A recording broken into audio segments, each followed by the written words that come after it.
નમસ્કાર. તો મિત્રો, તારીખ 1/12/2024ના સોના ચાંદીના બજાર ભાવ શું રહ્યા આ વિડીયોમાં વિગતવાર માહિતી જોશું. તો જે પણ મિત્રો અમારી માહિતી યુટ્યુબના માધ્યમથી જોઈ રહ્યા છે તો ચેનલને સબસ્ક્રાઈબ કરી લેજો અને ફેસબુકના માધ્યમથી જોઈ રહ્યા છે તો ફેસબુક પેજને ફોલો કરી લેજો. તો મિત્રો, ચાંદીના ભાવ જોઈએ તો 1 ગ્રામ ચાંદી ₹91.50, 8 ગ્રામ ચાંદીનો ભાવ ₹732, 10 ગ્રામ ચાંદી ખાસ કરીને ₹915, 100 ગ્રામ ચાંદી ₹9,150 અને 1 કિલો ચાંદી ₹91,500 સુધીની બજાર રહી હતી.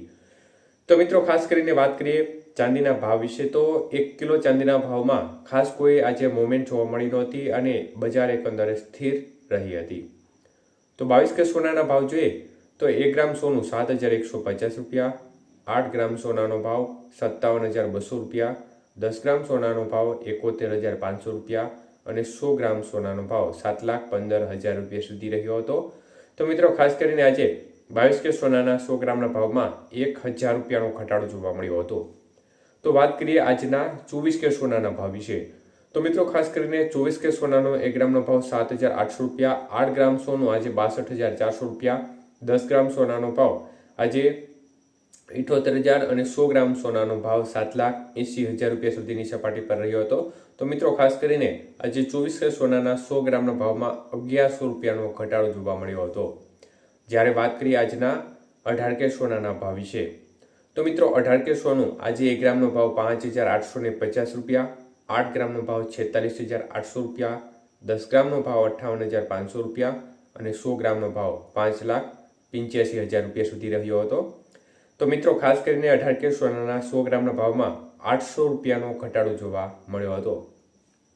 તો મિત્રો, વાત કરીએ આ બજારમાં જે મુવમેન્ટ જોવા મળી રહી છે તો એક પ્રકારે સોનાની બજારને હજી પણ આપણે ગઈકાલે કહ્યું તેમ જોઈએ તે પ્રકારનો સપોર્ટ મળી રહ્યો નથી. આંશિક સપોર્ટ ચોક્કસપણે મળ્યો છે પરંતુ હજી પણ જોઈએ તે પ્રકારની સપોર્ટ લેવલ જોવા મળી રહ્યું નથી. એનું મુખ્ય કારણ છે કે ડોલર છે તે મજબૂત થઈ રહ્યું છે, એની સામે રૂપિયો સતત નબળો પડી રહ્યો છે. ત્યારે આજે ફરીથી માર્કેટમાં ઘટાડા તરફી વલણ જોવા મળ્યું હતું. તો મિત્રો, ખાસ કરીને જે આંતરરાષ્ટ્રીય નિર્ણયો હોય છે તે બજારને અસર કરતા રહેતા હોય છે. ત્યારે કોઈ મોટા પગલાં લેવામાં આવે તો એ જ સમયગાળા દરમિયાન ક્યારેક બજારમાં જોરદાર ઉછાળો પણ જોવા મળતો હોય છે અને ક્યારેક બજારમાં જોરદાર કડાકૂચ પણ જોવા મળતો હોય છે.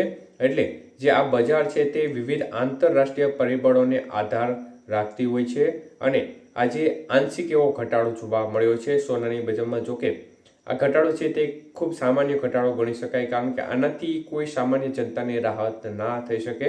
કારણ કે સામાન્ય જનતાને રાહત થવા માટે સોનાની બજારમાં મોટો ઘટાડો થાય તો ચોક્કસપણે લાભ થાય, પરંતુ જે વધારો થાય છે તે ચોક્કસપણે રોકાણકારો છે તેમના માટે ફાયદાકારક રહેતો હોય છે. આભાર.